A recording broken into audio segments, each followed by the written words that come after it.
Magandang umaga po sa ating lahat mga kapatid. Sa umagang ito, patuloy po nating papurihan at pasalamatan ng ating Panginoon. Ang karapat-dapat na siya ay maitanghal sa ating kalagitnaan. Mananalangin po tayo gamit ang Acts Guide. Sabi po sa 1 Corinthians 29:11-13, sa iyo ang kadakilaan, ang kapangyarihan, ang karangalan at ang pagtatagumpay, pagkat iyo ang lahat ng nasa langit at nasa lupa. Sa iyo ang buong pamamahala at ikaw ang hari ng lahat. Sa iyo nagmumula ang kayamanan at ang karangalan.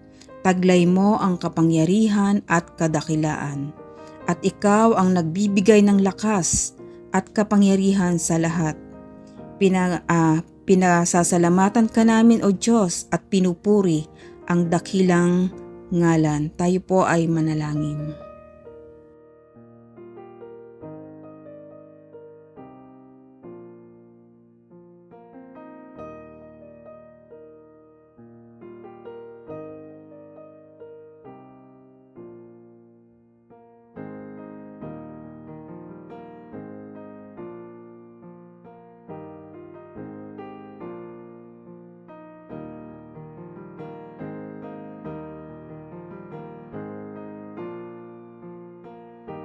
Sa atin naman pong confession, patuloy tayong humingi ng paglilinis sa ating Panginoon. Sabi po sa 1 John 1:9, kung ipinapahayag natin ang ating mga kasalanan, maaasahan nating ipatatawad sa atin ng Diyos ang mga ito at lilinisin tayo sa lahat ng ating mga kasamaan sapagkat siya'y matuwid. Tayo po ay manalangin.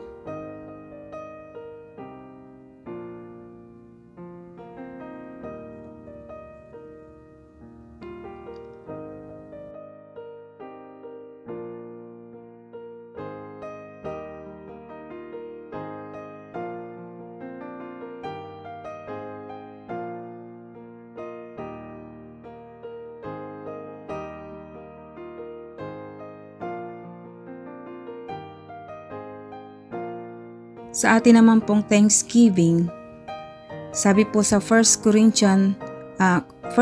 Chronicle 16:34, pagkat siya ay mabuti, si Yahweh ay papurihan, ang pag-ibig niyang dulot ay tunay na walang hanggan. Tayo po ay magpasalamat sa Panginoon.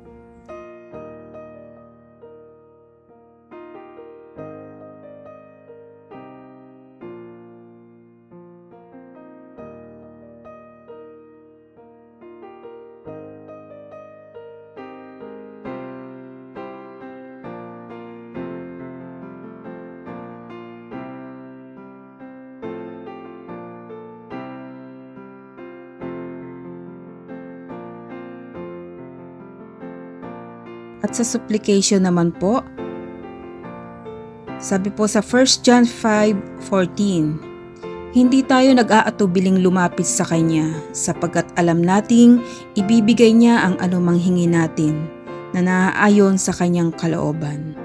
Yamang alam nating dinirinig niya tayo, alam din nating ibibigay niya ang hinihiling natin sa Kanya. Tayo po ay manalangin.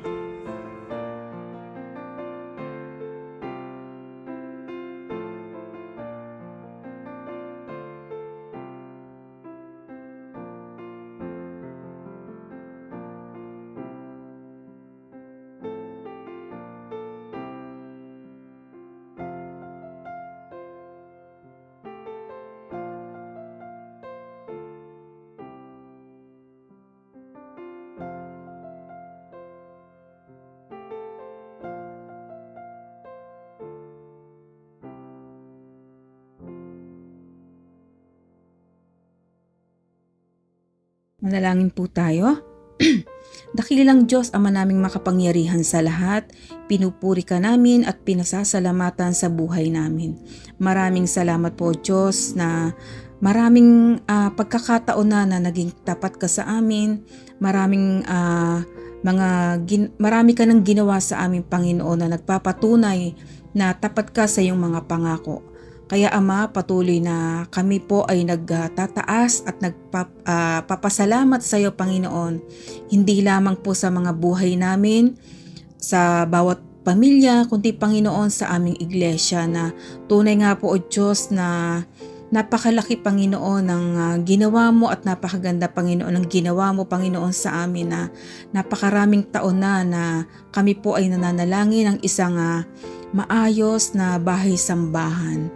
At na hindi na po kami makakaranas, Panginoon, ng nababasa sa loob, Panginoon. Panginoon, salamat po o Diyos, at sa pagkakataong ito, Panginoon, ipinapakita mo, Panginoon, sa amin, or ipinakita mo sa amin, Panginoon, ang kadakilan at katapatan mo po sa aming iglesia, Panginoon.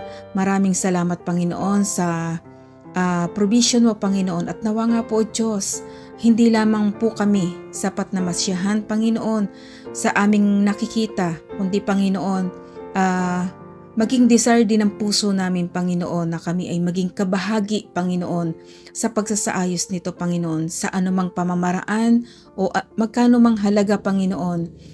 Ilagay niyo po sa aming puso, Panginoon, na maging kaisa kami, Panginoon, na mapaayos, Panginoon, ang bahay-sambahan na ipinagkaloob niyo po sa amin. Marami pong salamat, Ama. Ito pong aming dalangin sa pangalan ni Jesus. Amen. Magandang umaga po sa ating lahat, Truth and Life Christian Church. Naku, malapit na po tayong magkita-kita. And I am sure everyone is excited about it. Every time po na pinapakita yung mga pictures ng progress ng church renovation, naniniwala po ako nakakaramdam po ang bawat isa ng excitement, ng kaligayahan. Kaya tayo na po at umupo kasama ang ating mga pamilya. Take po natin itong opportunity na binigay ng Panginoon sa atin to worship with our families. At nais ko pong simulan ang ating pong pananambahan sa mga salita ng Panginoon sa Psalm 145 verses 9 to 13. At ang sabi po dito sa NIV, "The Lord is good to all. He has compassion on all He has made. All you have made will praise you, O Lord. Your saints will extol you. They will tell of the glory of your kingdom and speak of your might, so that all men may know of your mighty acts and the glorious splendor of your kingdom. Your kingdom is an everlasting kingdom, and your dominion endures through all generations. The Lord is faithful to all His promises and loving toward all He has made." Tayo po ay sama-samang magpuri at magpasalamat sa ating Diyos na dakila. Hallelujah!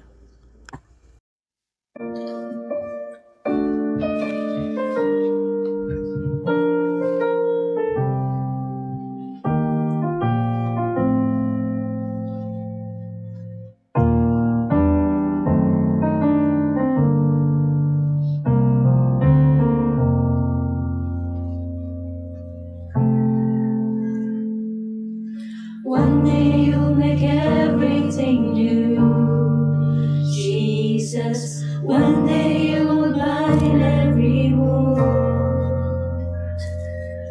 The former things shall all pass away. No more tears.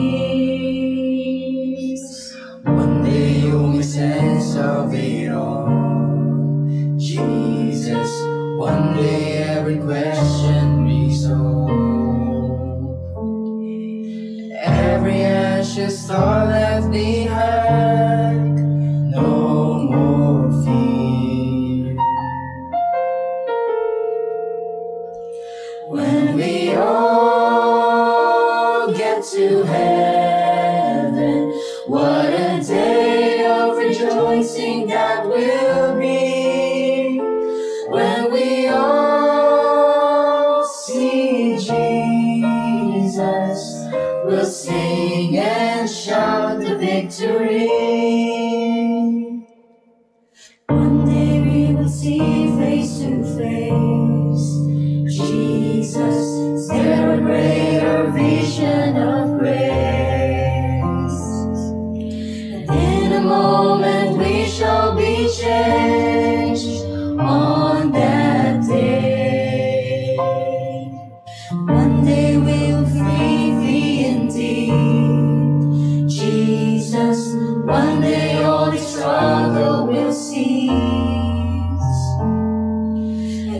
will see your glory revealed on that day.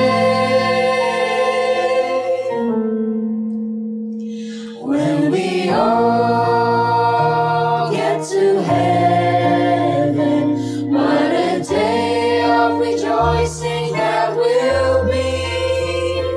When we all see Jesus, we'll sing and shout the victory.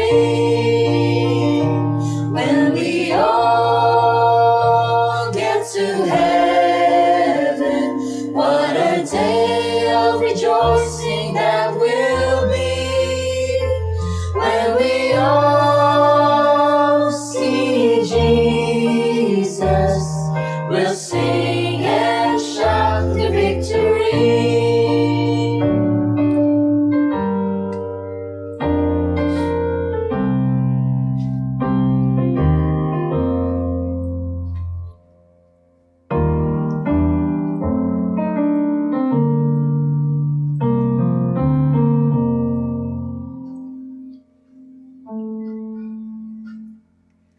One day we will see face to face Jesus. Is there a greater vision of grace?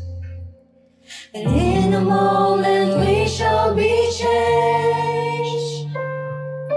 And in a moment we shall be changed. And in a moment we shall be changed on that day.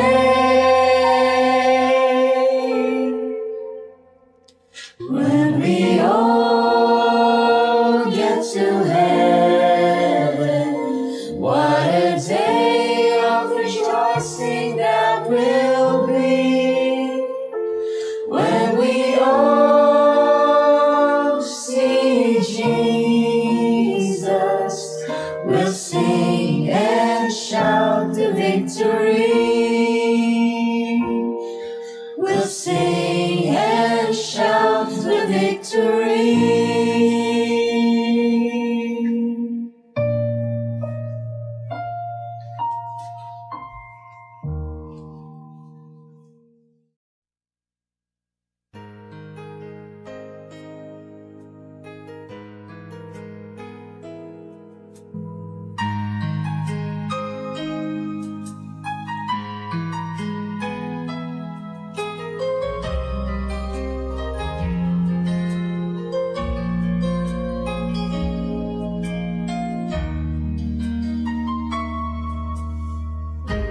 Savior of my soul, I confide in you through all my darkest moments. In you I find my peace, my comfort when I'm weak. I trust in you through storm and raging sea. Faithful, you're my God. You're the glory and the lifter of my head.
In you I find my peace, my comfort when I'm weak.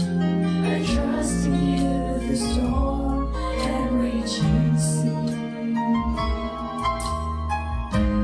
Faithful, you're my God. You're the glory and the lifter of my head. Your light, it fills my days. It leads me in your ways. Forever I surrender all to you. And I live to worship you. My Jesus, you're the only one for me. Nothing will ever take your place, my precious Savior. Who can stand between my Lord and me? Lord, I live to honor you. And I long to bring my life an offering. Take me higher, draw me deeper. I give all to be with you. And I live to worship you. My Jesus, you're the only one for me. Nothing will ever take your place, my precious Savior. Who can stand between my Lord and me? Lord, I live to honor you. And I long to bring my life an offering. Take me higher, draw me deeper. I give all to be with you. I give all to be with you. I give all to be with you.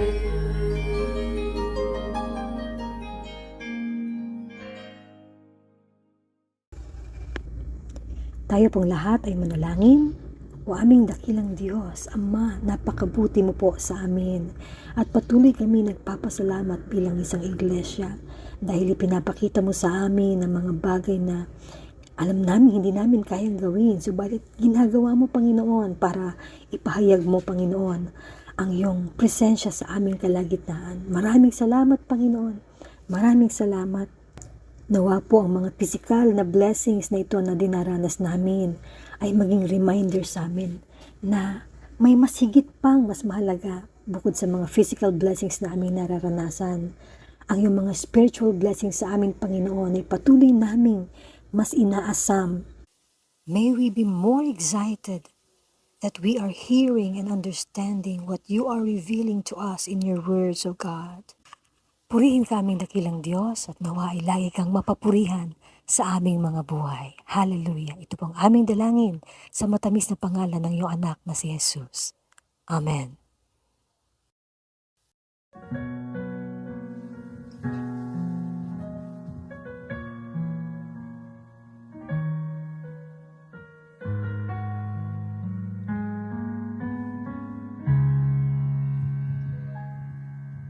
Lead me, Lord, lead me by your hand and help me face the rising sun. Comfort me through all the pain that life may bring.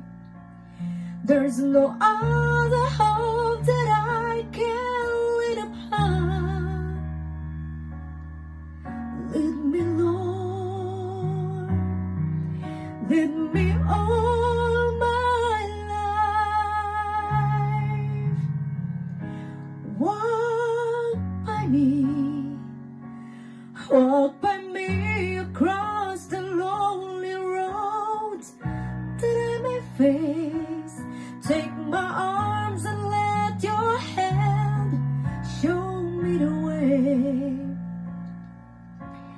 Show the way to live inside the heart.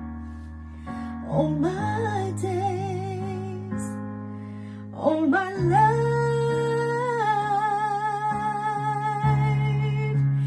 you are my life. You're the lamp upon my feet. All the time, my Lord, I need you there. You are my light. I cannot live alone. Let me stay by your guiding love all through my life. Lead me, Lord.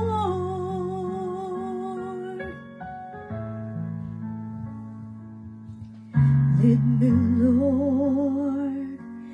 Even though at times I'd rather go along the way, help me take the right direction, take your role. Lead me, Lord, and never leave my side. All my days, all my life,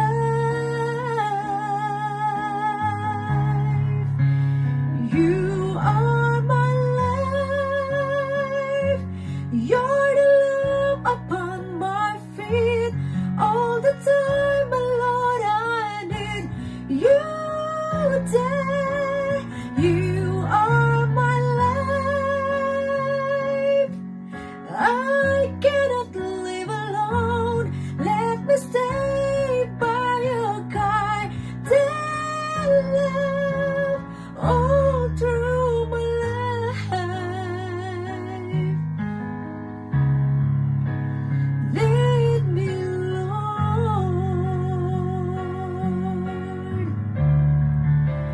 You are my light.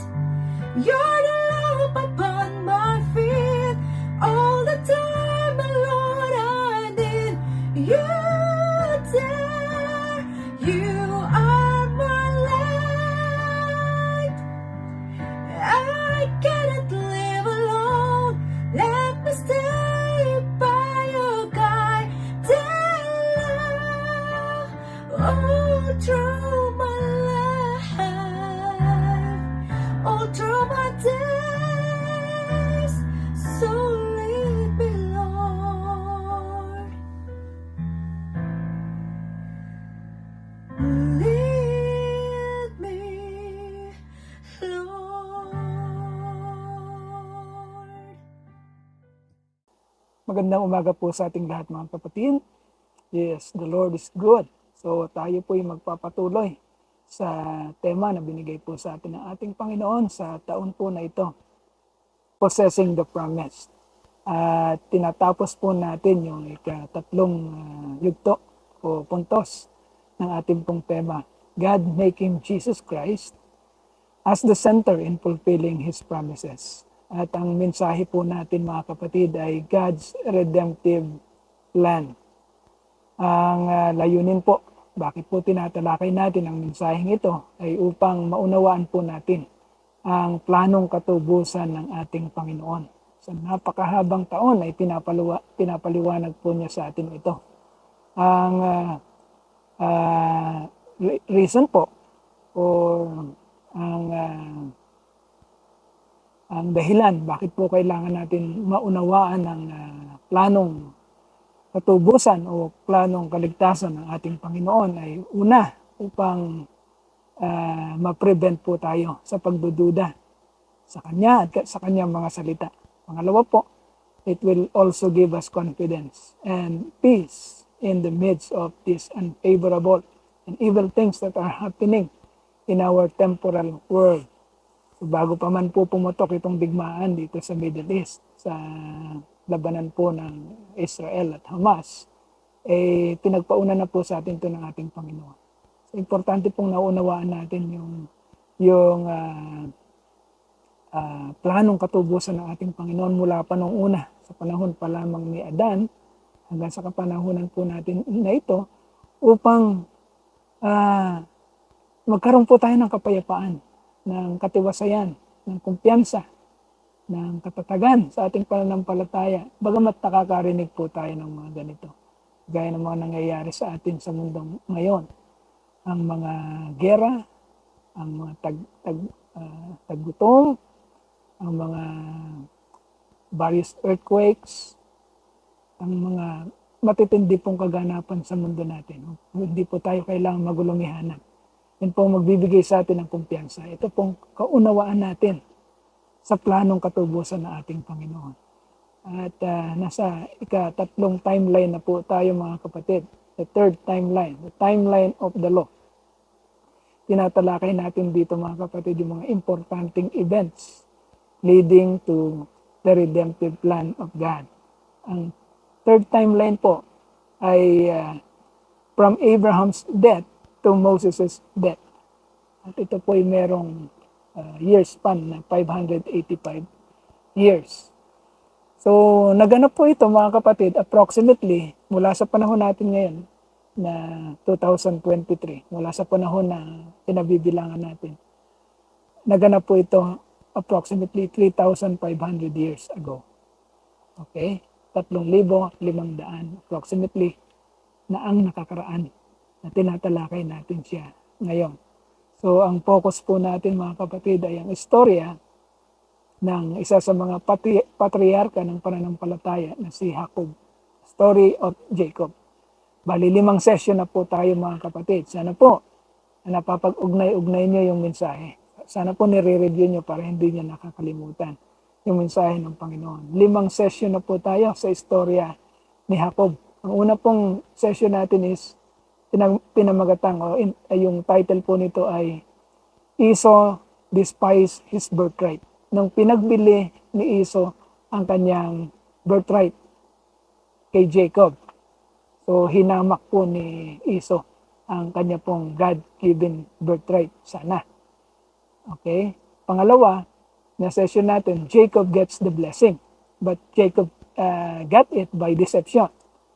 Okay, dinaya niya. Kaya nakuha niya yung blessing. Actually, ito'y para naman talaga sa kanya, pero hindi sila nakapaghintay. Dinisib nila ang kanyang ama na si Isaac. So, yun po yung pangalawang session.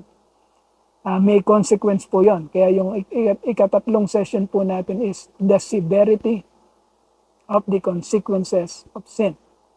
This time, ang sin na pinag-uusapan natin ay yung deception. Deception na ginawa ni Jacob para makuha niya yung blessing. Na intended naman talaga para sa kanya. Ang fourth session po natin is warning against refusing God. Okay? Yung babala sa pagbabaliwala. Pagbabaliwala sa mga salita ng Diyos at pagbabaliwala sa kanyang mga panukala. Okay? Yan po yung nangyari kay Esau.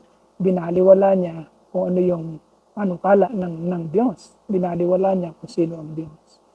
So, ang tanong po doon is, what if there is no second chance anymore? Tinalakay po natin yon. Kasi nangyari po yon mga kapatid sa buhay ni Esau. Hindi na siya nagkaroon ng pangalawang pagkakataon. Bakit? Nag-refuse siya o binaliwala niya ang Diyos. Nirefuse niya o binaliwala niya ang salita ng Diyos. And then ngayon po ang tinatalakay natin yung ika-5 session ng life or story of Jacob na true repentance deserves a second chance. Ang tunay na pagtalikod o tunay na pagbabalik sa Diyos ay deserving po ng pangalawang pagkakataon. Kasi maisip natin, sa tindi ng nangyari kay Esau at sa tindi rin ng nangyayari kay David, naisip ay kay Jacob, kay Esau at kay Jacob. Naisip natin, meron pa bang pangalawang pagkakataon? Meron pa bang second chance? Meron po mga kapatid, because our God is the God of second chance. Pero ano ang kailangan upang makuha yung second chance na hinihiling sa Diyos. Okay? He can give second chance to every one of us. But, kailangan maunawaan natin mga kapatid na ang deserving ng second chance ay ang nag-uusapan natin, true repentance. So, sinimulan po natin yung pagtalakay nito last week sa pag-aaral po natin ng mga senyales ng totoong repentance o totoong pagtalikod sa kasalanan. What are the signs of true repentance? At lilinawin po natin mabuti yun o i-discuss natin mabuti sa mensahe pong binigay sa atin ng Panginoon ngayon. What are the signs of true repentance? Number 1, confession. Okay? True repentance, mga kapatid, true repentance starts with the acceptance, with the recognition of the wrong thing or recognition of sin that you have done without any attempt to justify it, without any attempt to make a protest against the consequences of the sin that you have made. Okay? Sana po maliwanag sa atin yan. Doon po nagsisimula ang true repentance sa confession. It entails the full disclosure of the offense or the sin or the wrong thing a person committed. Okay? Yun po ang confession. Gusto ko sanang lagyan ng true confession pero wala naman po kasing ibang kahulugan ng confession. Isa lang ang confession. Ito yung true confession. Isa lang po ang meaning niya. It entails the full disclosure of the offense, of the sin, of the wrong a person committed. At hindi po siya nag-a-attempt na magkaroon ng anumang justification o anumang excuse o anumang protest patungkol po sa sin na ginawa niya. Tinatanggap po niya ito. Nakita niya yung gravity nito. Nakita niya yung kabigatan o pinakita sa kanya ng Diyos ang kabigatan. Kaya ikinukonfess niya ito. Yan po yung confession. Doon po nagsisimula ang true repentance. Pag dumating na sa iyo ang kalinawan o kaunawaan na nakagawa ka ng mali at kailangan mo itong sabihin. Kailangan mo itong o ihingi ng tawad doon sa tao, una sa Diyos, pangalawa doon sa tao na kung saan nagkamali ka o nagkasala ka. Okay? So true repentance start with confession. Okay? And then, after that confession, meron pong process of restoration. Yun po ang gusto ng ating Diyos. Mga kapatid, hindi niya gusto na manatili tayo na magiging condemned o mapapahamak. Hindi po. Hindi gusto ng Diyos na mapahamak tayo. Kaya ituturo niya yung daan pabalik sa Kanya. Iyon po yung pinag-uusapan nating process of restoration.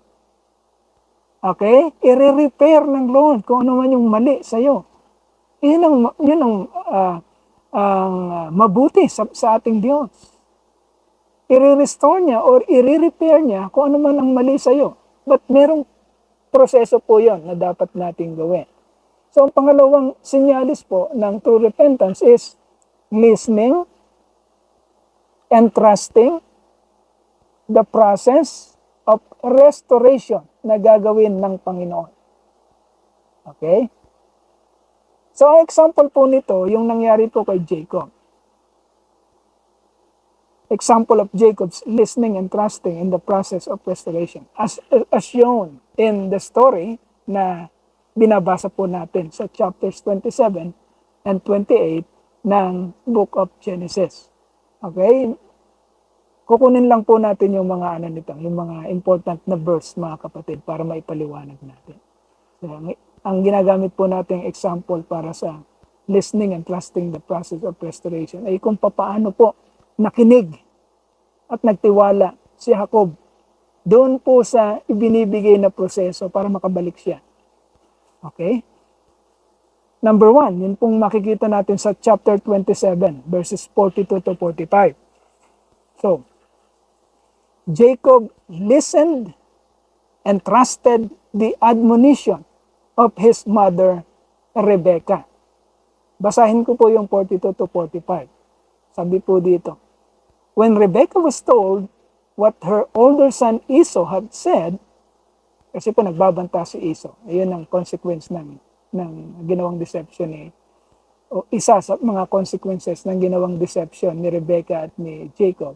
Nagbabanta si Esau na papatayin ang kanyang kapatid dahil dinaya siya nito. So, when Rebekah was told what her older son Esau had said, she sent for her younger son Jacob and said to him, "Your brother Esau is consoling himself with the thought of killing you. Now then, my son, do what I say. Flee at once to my brother Laban in Haran. Stay with him for a while until your brother's fury subsides. When your brother is no longer angry with you and forgets what you did to him, I'll send word for you to come back from there. Why should I lose both of you in one day?" So yun po ang sinabi ni Rebekah dahil alam niya na totoo yung pagbabanta o totoo yung galit o yung rage ng kanyang panganay na anak na si Esau.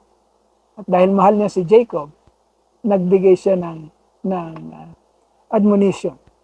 Hindi na nila pinilit. So doon mo makikita, although nagkasala si Rebekah na dayain yung pagbibigay ng blessing ni Isaac, kanyang asawa, hindi na sila nagpilit. Although naibigay na iyon ni Isaac kay Jacob. Okay, doon mo makikita, mismong si Rebekah din, mga kapatid, ay nagre-repent siya sa maling ginawa niya. Hindi nila pinagpilitan kung anong gusto nila.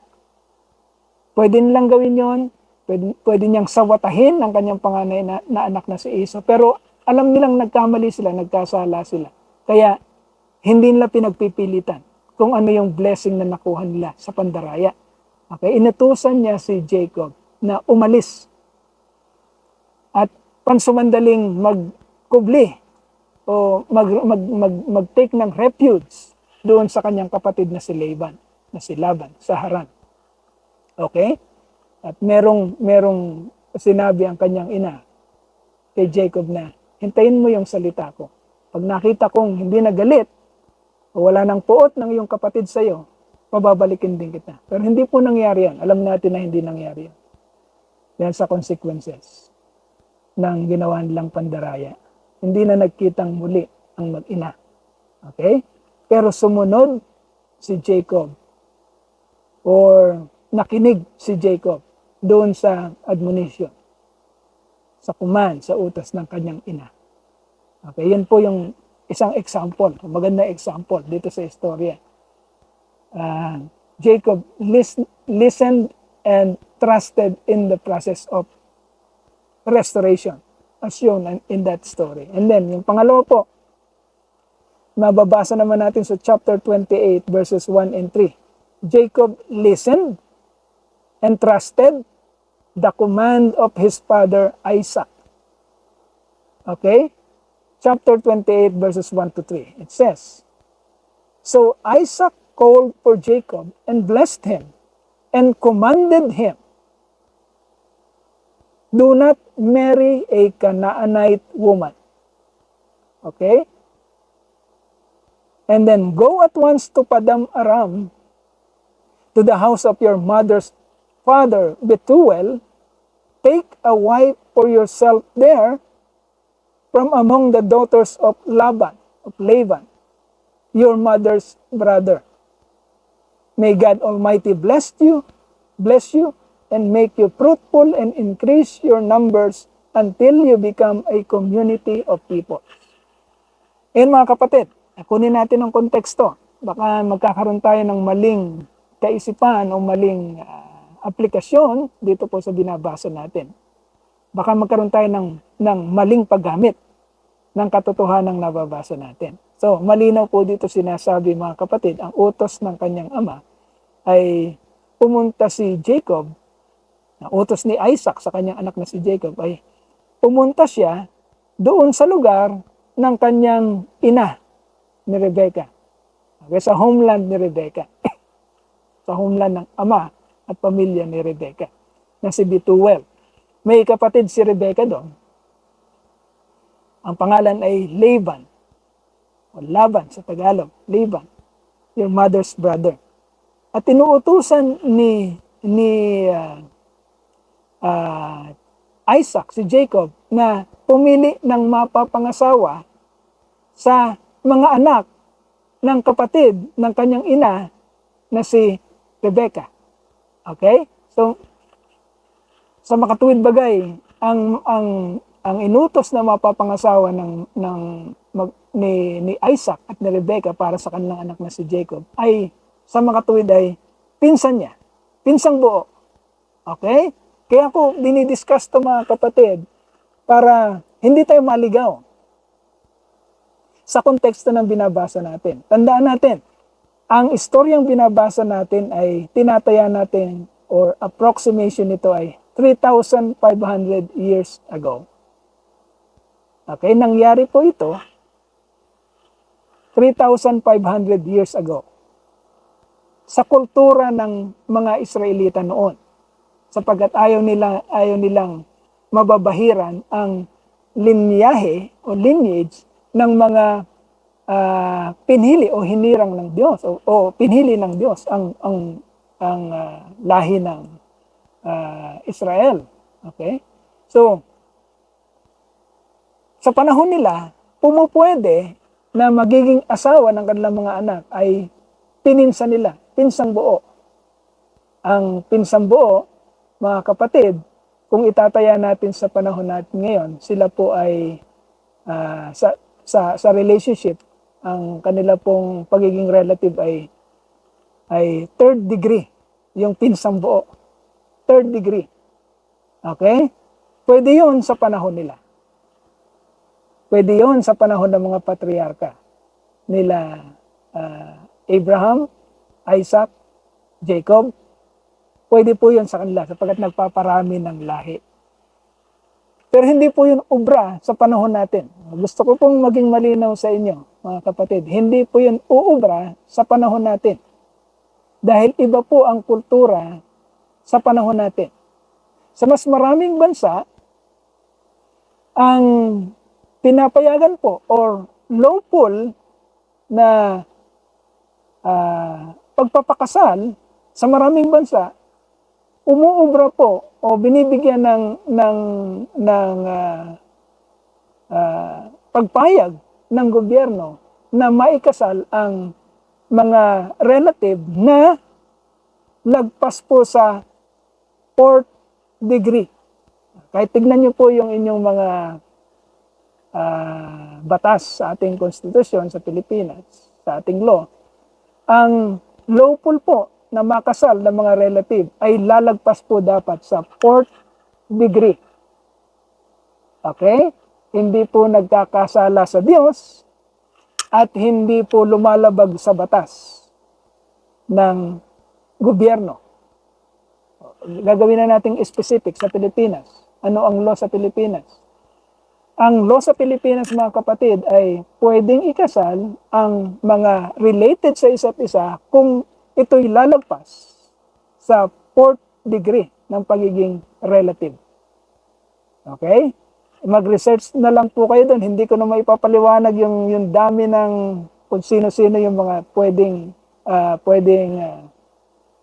o kung gaano kalayo yung pagiging relative o pagiging ang relationship ng pagiging magkamag-anak sa 1st degree, 2nd degree, 3rd degree, 4th degree. Pero sinasabi po ng batas natin na uubra po yung more than nasa or mas malayo na sa 4th degree ng pagiging magkamag-anak. Okay? Hindi ka nagkakasala at hindi ka lumalabag sa batas. So, yung nangyari po kay Jacob at sa mga anak ni Laban na kapatid ni Rebecca, ay hindi po pwede sa atin. Hindi po pwede sa ating kultura at sa ating batas. Sapagkat si Jacob po at ang kanyang mga pinsan na si Leah at si Rachel ay third degree ang kanila pong pagiging magkamag-anak. Third degree. So hindi po yun uubra sa atin. Sapagkat sa atin, kailangan lumagpas ka ng fourth degree bago ka pwedeng ikasal. At bago kayo pwedeng magmahalan. Malinaw po? Okay. So, nakikita po natin dito mga kapatid na si Jacob ay nakinig at nagtiwala sa command o sa utos ng kanyang amang si Isaac. Okay? So yun po yung second sign of true repentance. Number 1 is confession, true confession. Number 2 is listening and trusting the process of restoration. Makinig at pagtiwalaan ang proseso ng pagbabalik o ng paraan ng pagbabalik sa Panginoon. And number 3, obeying the process of restoration wholeheartedly. Sundin ang proseso ng binigay na proseso para makabalik ka ng buong puso. Not half-hearted, but wholeheartedly. Hindi po sapat na nag-confess ka lang o inamin mo lang ang iyong kasalanan. Hindi rin sapat na nakinig ka lang at nagtiwala sa proseso na binibigay sa iyo para makabalik ka sa Diyos. Kailangan pong gawin mo kung ano yung pinakinggan mo at pinaniwalaan mong paraan upang makabalik ka sa Diyos. Okay? Confession is not enough. Kasi kung nakita natin yung ginawa ni Judas Iscariot nung magkasala siya, nung pinagkanulo niya si Kristo, makikita natin doon ang kanyang confession. Umiiyak siya, kinoconfess niya, inaamin niya ang kanyang pagkakamali. Pero hindi po siya nagkaroon o nakinig sa kung anumang proseso ang dapat gawin para makabalik siya sa Diyos. Tinapos na niya doon sa confession. Hindi po tatanggapin ng Diyos yon. Hindi po tayo ang may-ari ng ating buhay. Ang Diyos po ang may-ari ng ating buhay. Kaya sa Kanya po tayo kukuha ng paraan kung paano po tayo mamumuhay. Siya po ang magdidikta nito. At ang pagdidikta ng Diyos, mga kapatid, kung tayo ay nagkasala, kailangan nating aminin ito, kailangan nating pakinggan at pagtiwalaan ang ibibigay niyang paraan para tayo ay makabalik at maligtas at kailangan gawin natin yon. Yun po yung pangatlong senyales. Hindi lang natin kinonfess. Hindi lang natin kinonfess ang pagkakamali o ang kasalanan natin. Hindi lang na tayo nakinig sa paraan para makabalik tayo sa Kanya. Kundi gagawin natin kung ano yung ating napakinggan na paraan para makabalik sa Kanya.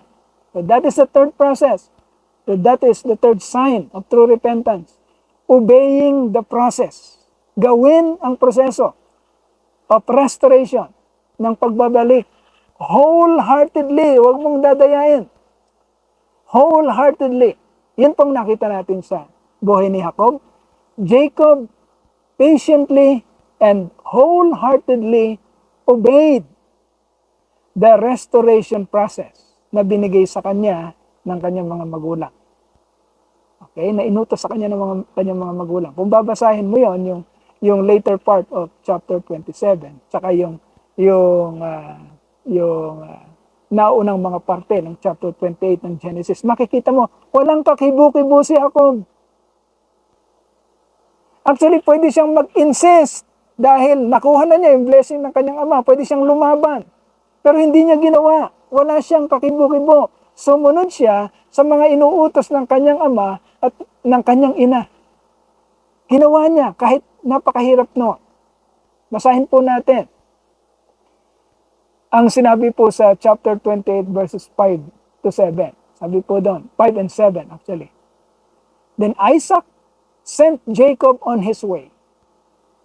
And he went to Padam Aram, to Laban, son of Bethuel, the Aramean, the brother of Rebekah, who was the mother of Jacob and Esau. And that Jacob had obeyed his father and mother and had gone to Padam Aram. Okay, sumunod po si Jacob. Uncertain ang kanyang pag-alis. Maring may konting baon, pero hindi marami, mauubos. At ang pupuntahan niya mga kapatid, hindi siya boss doon. Samantalang ang aalisan niya na lugar ng kanyang amang si Isaac ay karangyaan. Mayaman po sila. Isa siya sa boss doon. Isa siya sa may-ari ng maraming tangkilik ng kanyang amang si Isaac. But alam ni Jacob na nagkamali siya. Kaya hindi siya nag-insist ng kung anumang right. Pumayag siya sa panukala ng kanyang ama at ng kanyang ina. Nilisan niya ang kanyang karangyaan at pupunta siya sa lugar na kung saan pwede siyang maalipin. Okay, at ganun nga ang nangyari. Sapagkat yun ang consequence. Pwede siyang maalipin. At naalipin nga siya ng napakaraming taon sa lugar ng kanyang tiyuhin na si Laban. Jacob had obeyed his father and mother and had gone to Padam Aram. So, why we can conclude that Isaac, Rebekah, and Jacob repented of their sin. And why we can conclude that Esau did not repent. Okay? Tingnan natin ha. Si Esau hindi nagrepent. Si Isaac, si Rebekah, at si Jacob, makikita natin ang kanilang repentance. Sapagkat sumusunod sila sa process. Tinatilikuran nila kung ano yung dati nilang kagustuhan. At hinaharap kung ano yung nararapat. Ginagawa kung ano yung nararapat. Isinantabi na nila kung ano yung mga gusto nila. Makikita natin. At ginawa kung ano yung pinapakita ng Diyos sa kanila. Paano po nangyari yun? Una, paano natin napapatunayan na si Esau ay hindi siya nagrepent? Kasi sinabi yun later on sa New Testament. Kahit na umiyak siya, ngumalngal siya, hindi na niya nakuha yung blessing. So, what his brother Esau, the brother of Jacob, did was a complete opposite of what Jacob has done. Si Jacob sumunod eh. Okay, ginawa niyang nararapat. Pero kabaligtaran ang ginawa ni Esau. He married, ang utos kay Jacob, huwag kang mag-asawa ng Canaanite, nang hindi natin kalahi, ng Canaanite, ng foreigner, huwag kang mag-asawa. But Esau did the opposite. He married Canaanite women. Maraming asawa si Esau. Okay? Womanizer si Esau. He married Canaanite women. And also devised his own way of pleasing his parents by marrying again an Ismailite woman. Ano yung istorya na yan? Babasahin natin sa chapter 28, verses 6 to 9. Ito yung istorya. Now Esau learned that Isaac had blessed Jacob and had sent him to Padan Aram to take a wife from there. And that when he blessed him, he commanded him, do not marry a Canaanite woman. Sabi naringgan ni Esau na sinabi ng kanyang ama, inutusan ng kanyang ama, huwag kang mag-aasawa ng Canaanite. Okay, nung marinig yun ni Esau, itong nangyari. And that Jacob had obeyed his father and mother and had gone to Padan Aram, Esau then realized how displeasing the Canaanite women were to his father Isaac. So he devised a plan himself. Siya mismo ang gumawa ng paraan. Alam niyo mga kapatid, hindi natin dapat inuunahan ng Diyos. Pag gumagawa tayo ng paraan, sarili nating paraan para takpan natin kung ano yung pagkakamali o kasalanan natin. Hindi tayo ang gagawa ng pamamaraan para makabalik sa Kanya. papakinggan natin at aalamin natin ano ang gusto ng Diyos at yun ang gagawin natin. Kabaliktaran sa ginawa ni Esau. Okay, kaya hindi siya na-blessed ng Lord. When Esau realized how displeasing the Canaanite women were to his father Isaac, nag-devise siya ng kanyang sariling paraan. He went to Ismael. Kilala na naman natin si Ismael. Although anak siya ng kanilang lolo, grandfather na si Abraham, alam natin si Ismael ay outside sa pangako o sa promise ng Lord. Okay? Hindi sa kanya mananalaytay ang pangako ng Diyos. Kanino po? Kay Isaac. Okay? Hindi kay Ismael. Pero dahil nagdi-devise ng sariling paraan si Esau para ma-please niya ang kanyang amang si Isaac, hindi siya nagtatanong, gusto lang niyang gumawa ng sarili niyang paraan. He went to the Ismaelites. He went to Ismael and married Mahalat, the sister of Nabaiot and daughter of Ismael, son of Abraham, in addition to the wives he already had. Akala niya, yun ang paraan para makabawi siya sa kasalanan ginawa niya. At paano natin masasabing hindi nag-repent si Esau? Alam niya na naibigay na yung blessing kay Jacob. Alam niya na ang blessing ay nakawala na sa kanya. Pero hindi niya tinanggap yun. Sinawatan niya kung ano ang ginawa ng kanyang ama. Hindi siya pumayag. Inangkin pa rin niya ang kaharian at kayamanan ng kanyang amang si Isaac. At hindi niya hinatian doon si Jacob. Hindi niya man lang hinabol ang kanyang kapatid at hinatian. Kinubkob pa rin niya. Kinuha pa rin niya kung ano ang hindi naman dapat sa kanya. Okay? Sinunod niya kung ano ang gusto niya. For a while, it seems na parang nagtagumpay siya. Sapagkat nakamal niya, nakuha niya yan. Naging mayaman siya. For a while, it seems, parang wala namang nangyaring masama kay Esau.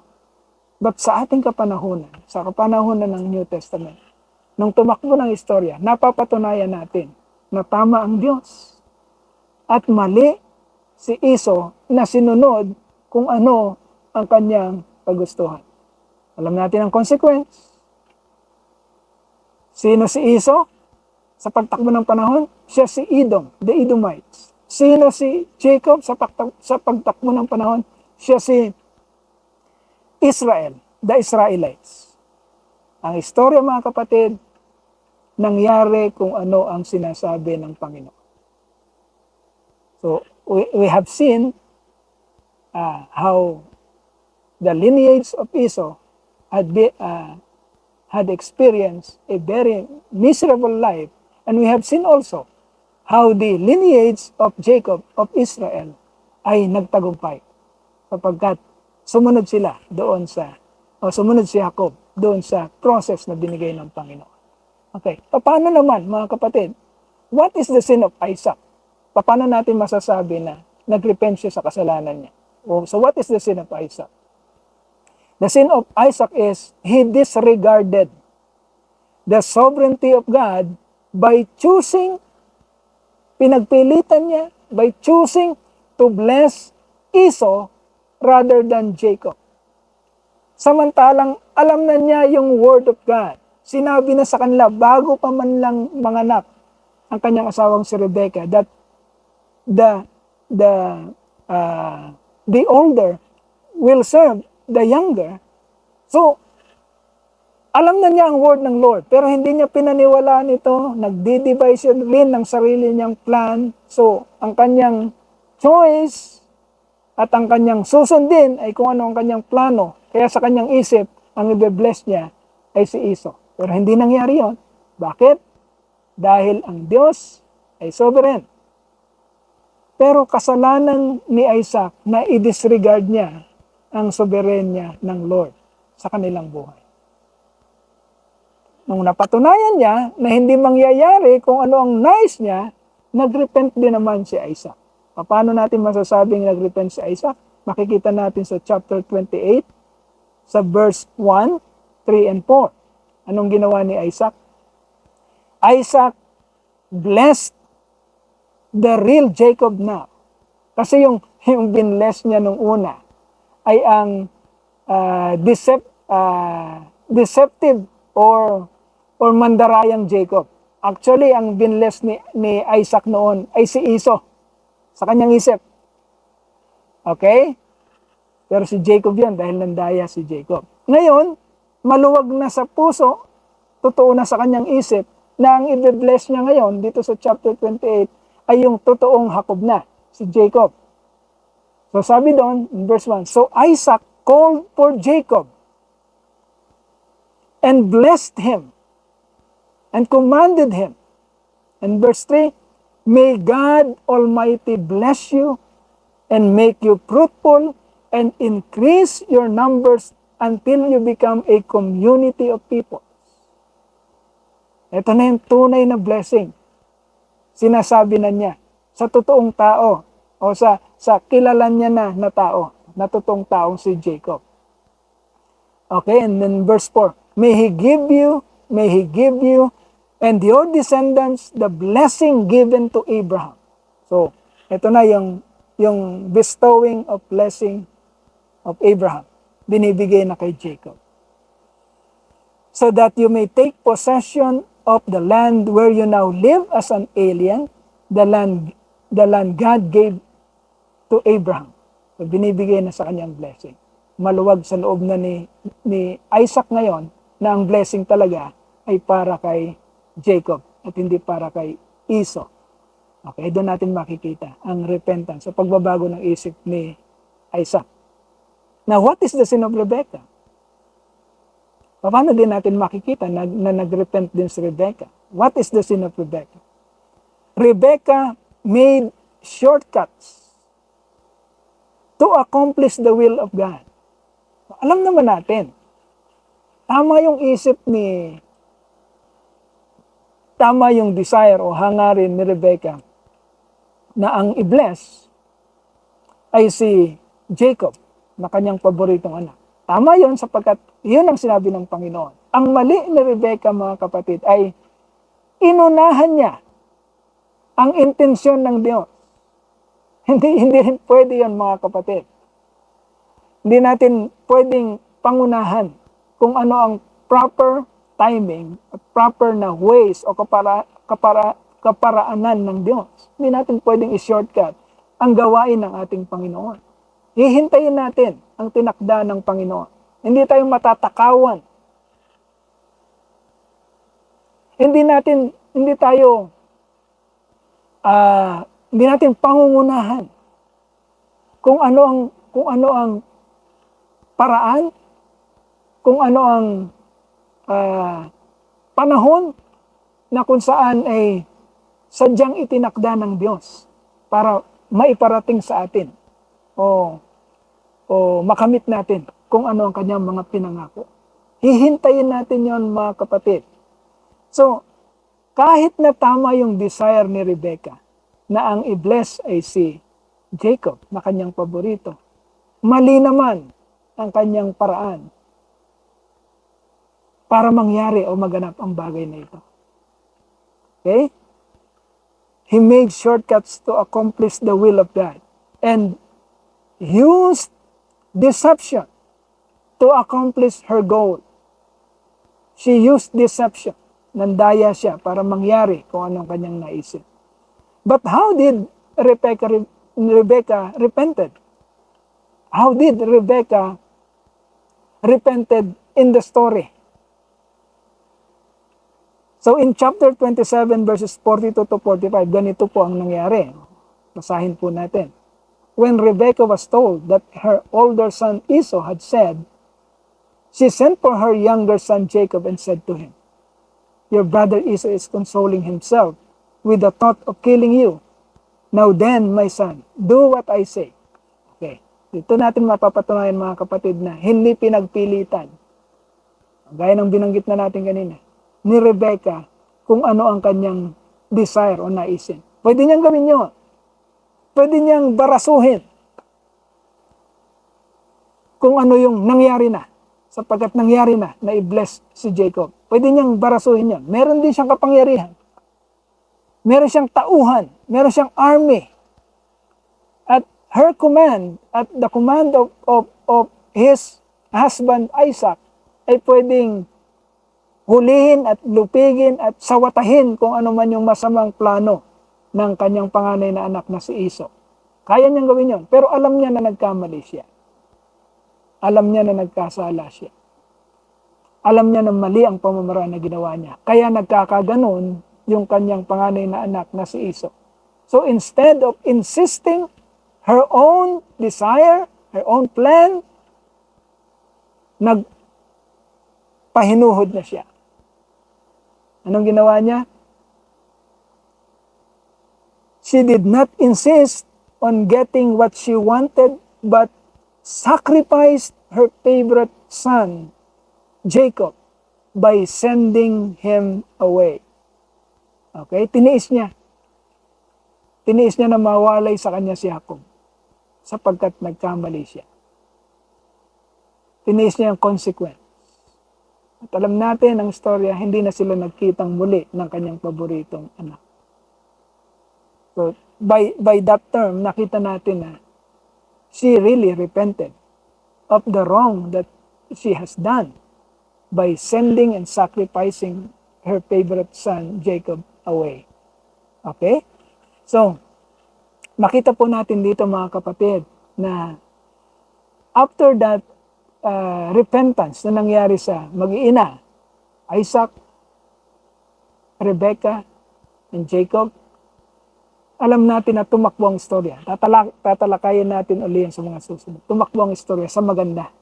Sapagkat una, nakita sa kanila yung mga sinyales ng totoong repentance.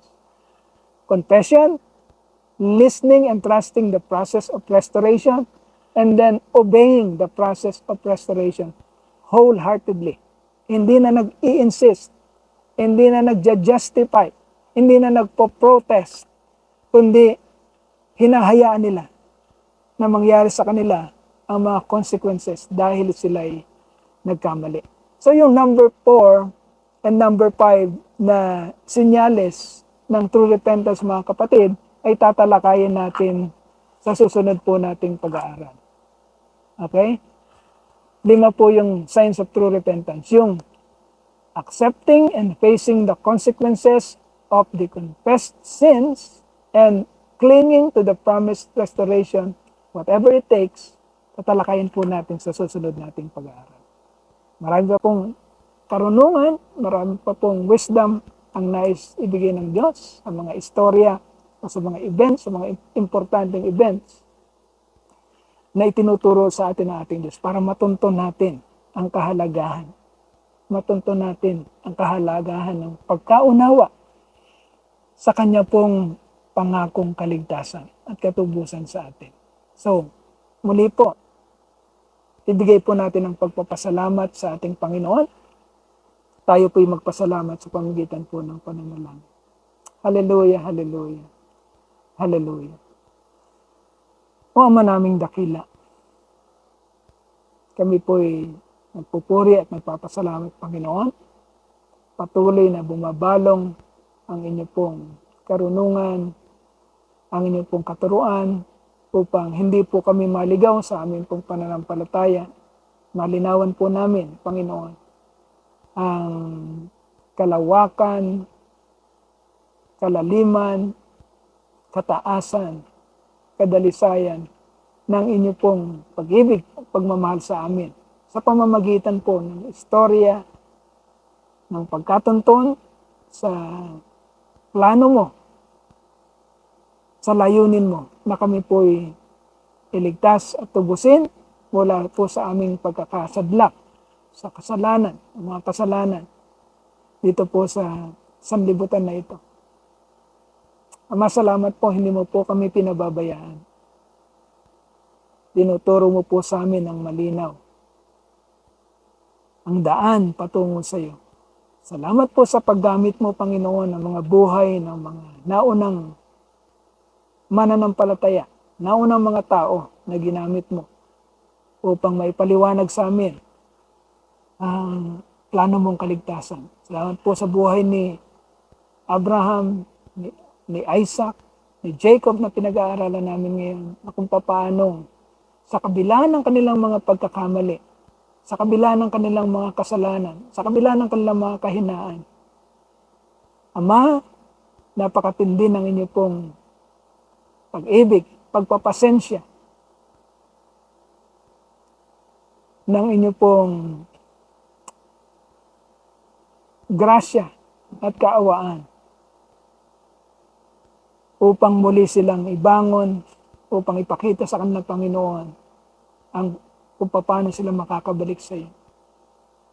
Ganun din po, Panginoon, nagagamit namin ang kanilang istorya upang sa amin pong kahinaan, sa amin pong mga kasalanan, sa amin pong mga pagkakamali, ay matutunan din po namin, kagaya nila, ang kaparaanan para makabalik sa iyo.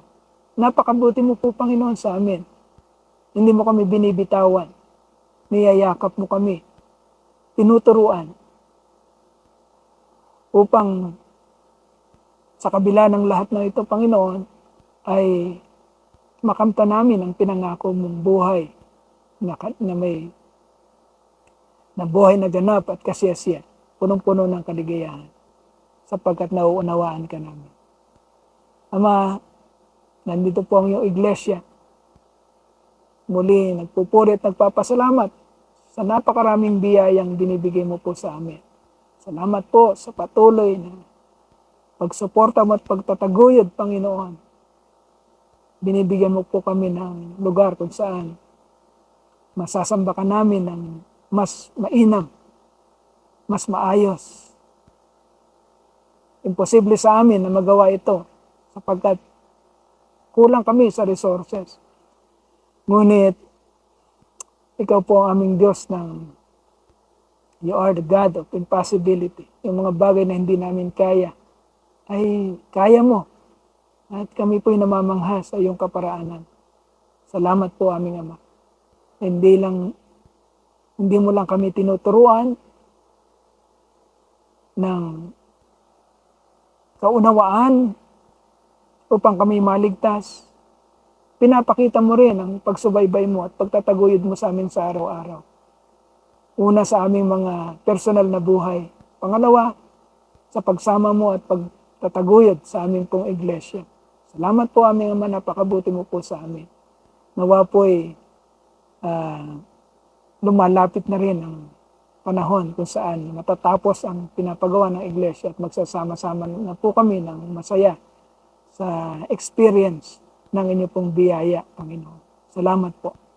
Kami po'y patuloy na nagtataas sa iyo ng papuri, ng pagpapasalamat at pagsamba. Tinataas po namin ito at pinapahatid sa pangalan po ng iyong anak, ang aming Panginoon at tagapagligtas na si Jesucristo. Amen, and amen, and amen.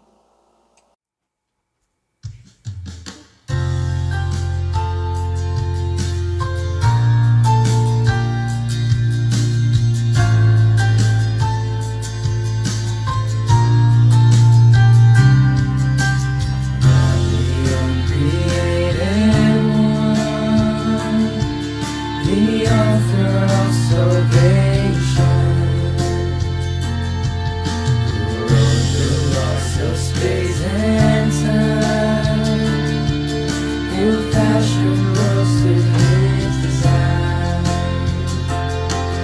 the one whom angels host reveal, hung the stars like chandeliers, numbered every grain of sand, knows the heart of every man. He is King forever. He is King forever. He is King forevermore.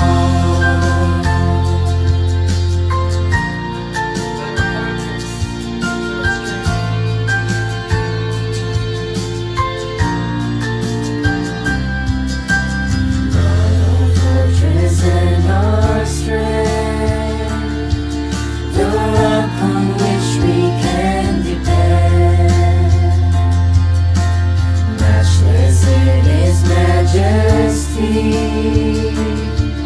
His power and authority,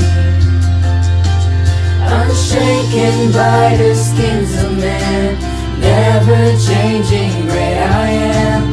Kingdoms rise and kingdoms fall, He is faithful through it all.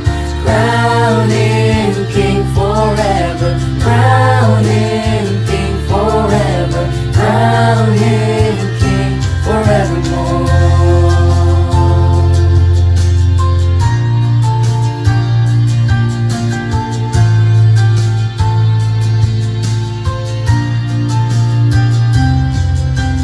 Mighty God, immortal flesh, forsaken by a traitor's kiss. The curse of sin and centuries did pierce the lowly Prince of Peace. Oh, lifted high the sinless man, crucified a spotless lamb, buried by the sons of men, rescued by the Father's hand, to reign as King forever, reign as King forever, reign as King forevermore.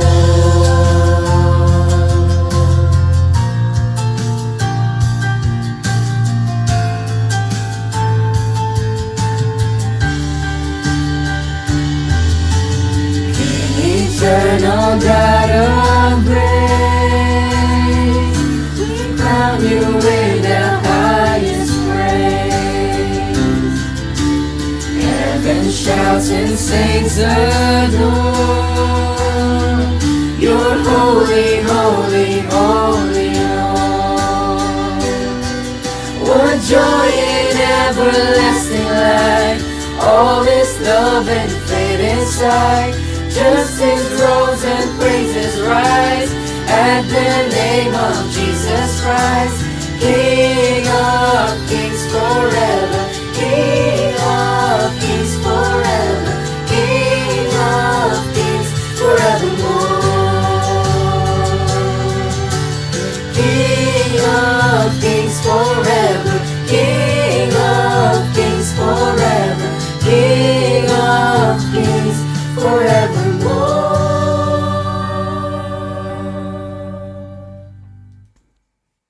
Taas po natin ang ating Diyos. Sa Kanya na makapag-iingat sa atin upang hindi tayo magkasala at makapaghaharap sa atin ng walang kapintasan at may malaking kagalakan sa Kanyang kaluwalhatian. Sa isang Diyos na ating tagapagligtas sa pamamagitan ni Jesucristong Panginoon natin. Sa Kanya ang kapurihan, karangalan, kadakilaan at kapangyarihan mula pa noong una, ngayon at magpakailanman. Amen.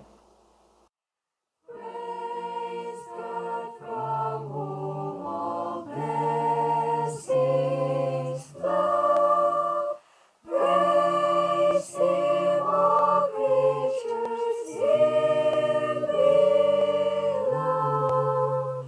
Praise Him above ye heavenly hosts.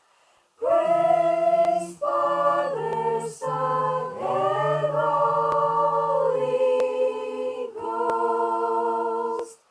Amen.